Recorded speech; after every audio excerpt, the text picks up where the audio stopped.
Mean-Mugging with Chinny G. Yeah, welcome everybody. Tonight I'm joined by Miles, the warrior, McDonald. How's it going, Miles? Living the dream, good sir. Good, good. So you've got your Bellator debut coming up on a spectacular card at 138. Yes, sir. Man, you get to be on a card with a legend. That's awesome. Yeah, I think we're actually in the same locker room as him too, so that's even better. Very cool, very, very cool, man. And of course, this is your second pro fight, your debut with Bellator. And man, you got to be a little stoked for this one. Yeah, man, I'm very excited.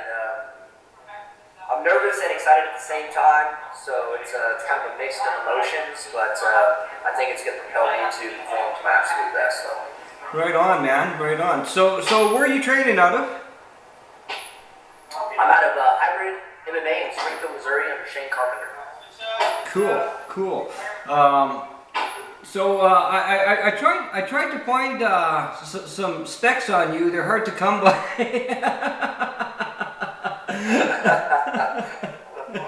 So maybe fill us in a little bit on a little bit of your Army record and your pro fights. Yeah, absolutely. We'll start back with the Army. I started with the military. I was a soldier for the U.S. Army. That's actually how I started in MMA. They volunteered me to go to a combatives tournament. I actually ended up winning state, and then from there it propelled me to go on and win. I took third in nationals the same year, and then the next year after that I went and took first at state again, and then first in nationals. And then that same year I went down to All Army, which is basically people from Guam, Puerto Rico, Japan, all active duty towards Germany, some soldiers there. And I actually ended up taking fourth out of a 65-man bracket at 110 pounds. Sweet, sweet. So and from there, go ahead. No, this is your interview. You go ahead, brother. And then from there, I started to do some amateur fights. I took my first amateur fight completely unprepared, about 2 weeks' notice. I wasn't even at a gym, just basically a scrapper. Went in to fight a guy, and he no-showed.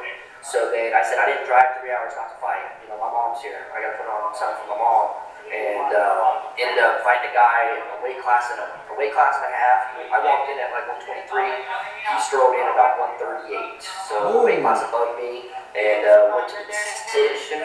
Lost my first MMA fight, and after that, I found Shane Carpenter, and he propelled me and got me to where I'm at as an amateur. I finished off my amateur record, I think, at 20-4 or 23. Excuse me, 20-3, and then I went pro.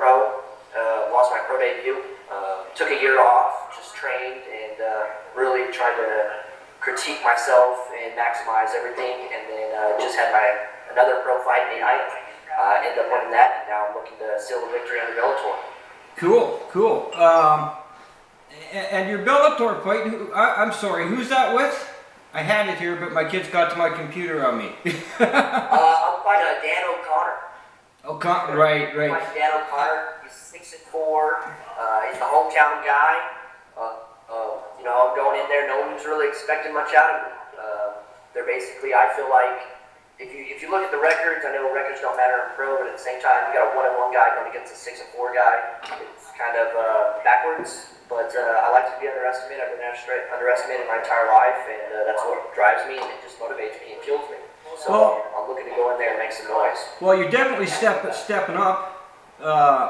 Just record-wise, because of course a lot of commissions do pay attention to the record, and some wouldn't make a fight like that. So you're definitely stepping up, and it's going to be a big change in competition for you, for sure. Yeah, absolutely. He's definitely my toughest opponent yet that by far I've seen. I mean, I was still in high school when he had his first MMA fight. You know what I mean? Yeah. So he's been doing this a little bit longer than I have. He's got he hasn't had as many Army fights as I had, but he's definitely got a lot more time and experience under his belt. When I was at Amy, I fought every chance I got. I didn't care who they put in front of me. I wanted it. You know, I took a title fight when I was 2-0 or 2-1, excuse me, against a guy who was 19-4. I didn't care. I just wanted to fight. Yeah, yeah. So that's how it. So. I saw this funky video making the rounds on the MMA sites and whatnot. You might have seen it. It's got this soccer mom. She goes into a fight for Explode Fighting Championship. Yes. Oh my God, man. Yeah, it was. I don't know why the fighter which fought her would take that fight to the promotion and three, let alone the state athletic commission. I don't understand. That was complete. It looks like they literally pulled her out of yoga from the building next door and threw her in the cage. Yeah, well, it certainly doesn't speak well for the promotion itself. I think that the woman that fought her was 0-1 or 1-0, something like that. She just had a small record too. She just knew, and I think she was probably equally surprised to have her coming out with the swatty fists. Look like she was swatting flies, man. You know? That poor woman, she, you know, and the commission that sanctioned that fight, you know, Chicky came into that fight 0-3, and then she's 0-4 now. She said she got planked twice in one fight, for Christ's sake, in a matter of seconds. Yeah, you know, that's just crazy. And of course, you know, when we see stuff like that, we got to really. I mean, there's no, this promotion obviously has no concern for fighter safety, and from what I understand, they'll actually put on like 30 fights on one card. Jesus. That's what somebody that actually the person that I had originally saw post it yesterday was talking about it and said that this promotion is known for doing huge cards like that. So any body's a body, basically. I mean, this woman didn't even have fight gear on. Yeah, no, not at all. That's ridiculous, man. Unbelievable. So you geez, you fought at Show Fight. You fought for Branson Brawl, Blackout Fighting Championships. So you're making the rounds. Yep. Uncivil War. Like I said, man, when I was at Amy, I was fighting left and right. It didn't matter who it was, what promotion. If I could get a fight, I was in the cage. You know, lock me in there. I didn't care. So what is your fighting style? What are your disciplines? You know, yeah, I don't really have a set one. In all honesty, man, I started my MMA career has been very short so far. I've only been doing MMA for a little over 3.5 years. Right. I'm very new to this sport still. I'm still learning, as every fighter is, or should be.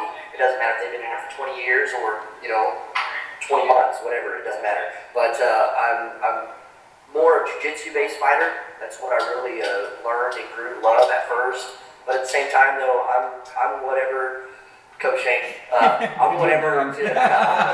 Whatever wins the fight. You know, if I have to go in there and do some Kung Fu Panda stuff, I'm gonna do it. Or if I have to go in there and have to be a boxer, I'm gonna be a boxer. Or if I have to go in there and be a jiu-jitsu guy, I'm gonna be a jiu-jitsu guy. I feel confident wherever the fight goes. My coach Shane and manager, he makes sure I'm fully prepared for every fight. You know, he gives me all the tools necessary to come out with a W. So. Well, you guys, yeah, you guys nowadays, you're the new generation, the new breed of fighter coming up. And you have the benefit of full-scale MMA gyms now, which back in the day, they just didn't exist. You know, I mean, I had Art Davey on the show a while back, and do you know who Art Davey is? I've heard the name. I'm a face guy though. I love that. Art Davey's the guy that created the UFC. He's the one that brought us UFC #1. Oh, I knew that. Yeah. I knew that. Yeah, and we had I had the opportunity to talk with him, and we discussed this and the fact that the new breed of fighter has so much because there are the MMA gyms now has a big step up on the fighters of old, and because the fighters back in the day when they came in to fight, they came in with their discipline. It was discipline against discipline. And shortly after the second and third event, actually even the first event, there were guys showing up at the Gracie Barbera gym in Torrance, California, say, geez, I need to learn this, you know, and then they realized that my one discipline is not good enough to get the job done here. So you guys, you young guys nowadays, Corey McDonald's or Rory McDonald's, you know, you guys got such a big step up on that. Yeah, absolutely. You know, back in the day when it first started, it was you got a wrestler versus a karate guy, or you got a jiu-jitsu guy versus a karate guy, or whatever, you know, martial art they studied. It was to see, or a boxer, you know, whoever, it was just a martial art versus a martial art. Now you got guys that are, you know, wrestling in D1 schools, going from a wrestling background and also was a Golden Glove boxer in high school, going into, you know, like American Top Team or some elite MMA gym.